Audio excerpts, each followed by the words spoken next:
भागवत में क्या है? भागवत में विशुद्ध सत्य की चर्चा की गई है।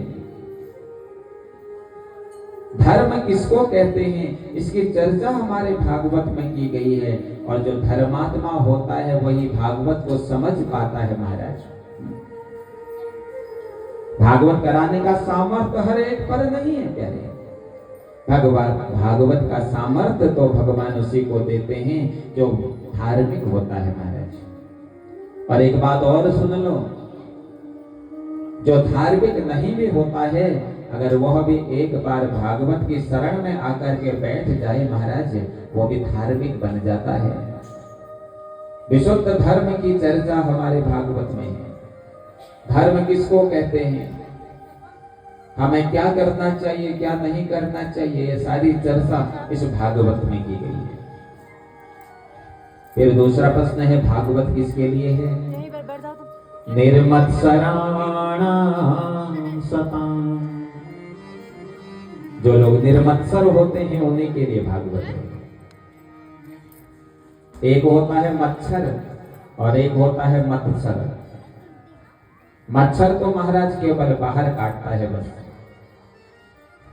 और बाहर के मच्छर से बचने के लिए तो कई प्रकार की व्यवस्थाएं बनाई गई हैं।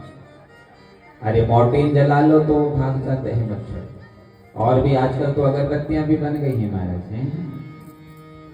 तो बाहर के मच्छर से बचने के लिए तो मॉर्टिन आदि की व्यवस्था की गई है। लेकिन महाराज जो भीतर जो मत्सर प्रवेश हो जाता है, ये भीतर के मत्सर को दूर करने के लिए केवल और केवल श्रीमद् भागवत की उत्पत्ति की गई है महाराज।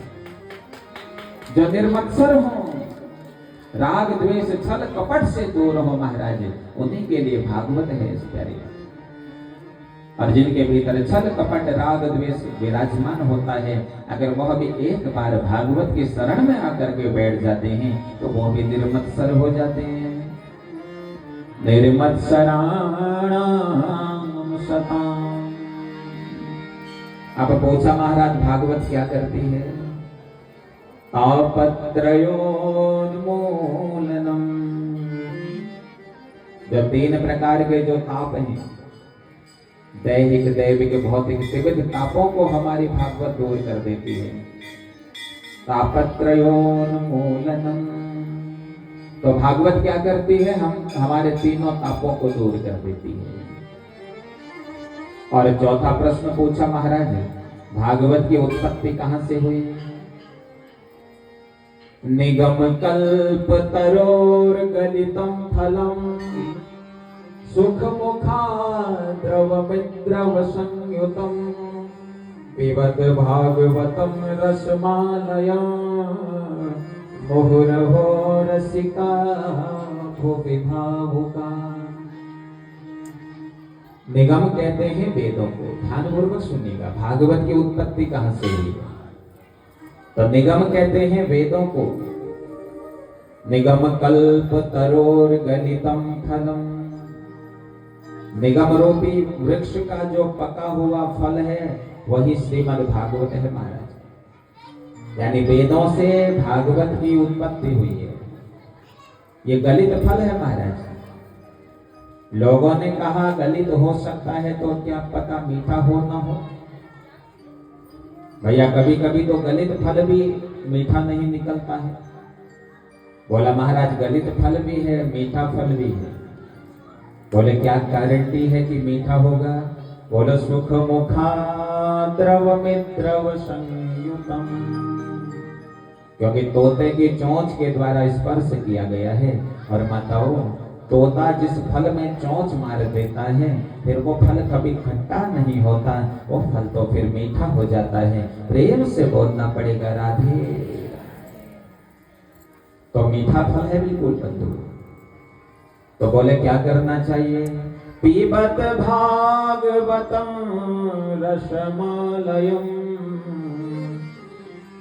तो कहा महाराज पी लो इसको, पीबत भागवतम। लोगों ने कहा महाराज कैसी बात करते हो, एक बार कहते हो फल है और फिर कहते हो पी लो। अरे फल पिया नहीं जाता, फल तो खाया जाता है। कहा फल वह खाया जाता है जिसमें गुठली होती है, जिसमें छिक्कल होते हैं। लेकिन महाराज जिसमें ना गुठली हो, जिसमें ना छिक्कल हो, केवल रस ही रस हो, फिर उस फल को खाया नहीं जाता, फिर उस फल को तो पिया जाता है। बोलो भक्त वत्सल भगवान की। तो ऐसा दिव्य यह फल है, इस फल का हम सब ने सेवन करना है।